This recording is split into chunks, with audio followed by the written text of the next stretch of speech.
Azərbaycanda dərman ekspertizası ilə bağlı müddət 90 günə endirilib. Bu barədə Səhiyyə Naziri Teymur Musayev Bakıda keçirilən Azərbaycan əczaçılıq sənayesi dünən, bugün və sabah beynəlxalq konfransında məlumat verib. Nazir həmçinin əczaçılıq məhsullarında Azərbaycanın ixrac potensialını şərh edib. Dərman vasitələri haqqında Azərbaycan Respublikası qanununa edilmiş dəyişikliklərə əsasən dərman vasitələrinin dövlət qeydiyyatı məqsədi ilə aparılan ixtisaslaşdırılmış ekspertizanın müddəti 90 təqvim gününədək azaldılmışdır.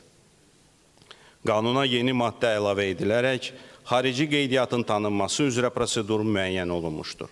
İşğaldan azad edilmiş ərazilər də daxil olmaqla, Respublikanın müxtəlif bölgələrində yaradılan sənaye parkları ölkə iqtisadiyyatının inkişafında mühüm rol oynayır. Pirallahı Sənaye Parkında yaradılan Diamet, Erfarm kimi əczaçılıq müəssisələri fəaliyyətlərini əczaçılıq məhsullarına olan daxili tələbatı ödəməyə və gələcəkdə ixrac proseslərini artırmağa yönəltmişdir.